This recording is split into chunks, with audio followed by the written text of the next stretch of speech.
کچھ دن پہلے جناب محترم عمران خان صاحب توشاخانہ ریفرنس میں الیکشن کمیشن کی طرف سے 5 سال کے لیے ڈسکوالیفائی ہو گیا۔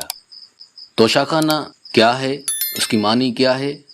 توشاخانہ کے بارے میں آج میں آپ کو کچھ حقائق کے بارے میں بتاؤں گا۔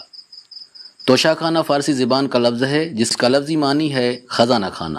یہ مغل حکمرانوں میں ایک توشاخانہ ایک ایسی جگہ تھی جہاں شہزادے تحفے اور عزت کے نشانات کو ذخیرہ کر کے رکھتے تھے، ان چیزوں کا ذخیرہ جن کو اصل میں حیثیت اور عزت کے طور پر جانا جاتا ہے۔ کئی ممالک میں توشاخانہ ہیں، بہت سے ممالک میں پروٹوکول کے مطابق وزیر اعظم اور دیگر حکام کو بیرون ملک سے ملنے والے تمام تحائف کو جانچ کے لیے توشاخانہ میں جمع کرنا پڑتا ہے۔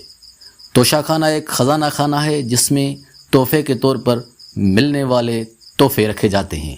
یہ کچھ بھی ہو سکتا ہے، مثلا پینٹنگز، ساڑیوں سے لے کر دیگر نواردات، جواہرات اور قیمتی تحائف۔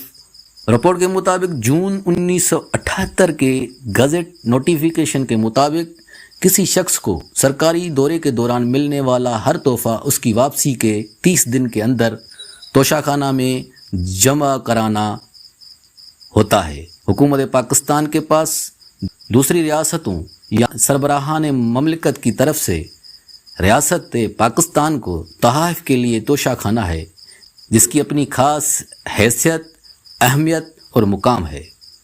آج توشاخانہ ریفرنس میں جناب محترم سابقہ وزیر اعظم عمران خان صاحب کو 5 سال کے لیے ڈسکوالیفائی کر دیا ہے۔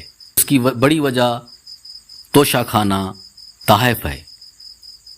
پرکشش رولیکس اور دیگر مہنگی گھڑیاں، سونے اور ہیروں کے زیورات بشمول 1 سے زیادہ ہار، کنگن، انگوٹھیاں، 1 سے زیادہ ہیروں کی زنجیریں، لاکھوں مالیت کے کف لنکس، ایک مہنگا قلم، کھانے کے سیٹ، سب سے مہنگی گھڑی۔ اعداد و شمار کے مطابق یہ پاکستان کو دیا جانے والا سب سے مہنگا تحفہ ہے۔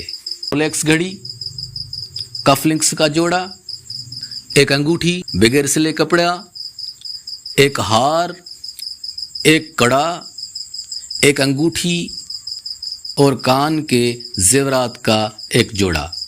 اس کے علاوہ زیتون کا تیل اور کافی اور اجوا کی کھجور، عود کی لکڑی، عود کی 2 بوتلیں شامل ہیں۔ معزز ناظرین، یہ تھے کچھ تحائف جس کی وجہ سے سابقہ وزیر اعظم عمران خان صاحب آئندہ 5 سال کے لیے ڈسکوالیفائی ہوا۔ معزز ناظرین، میری یہ ویڈیو آپ کو کیسی لگی؟ امید ہے آپ کو پسند آئی ہوگی۔ پسند آئے تو لائک اور سبسکرائب کر دینا۔ دیکھنے اور سننے کا بہت بہت شکریہ۔ جہاں بھی رہیں خوش رہیں، اپنا اور اپنوں کا خاص خیال رکھیں۔ Thank you so much.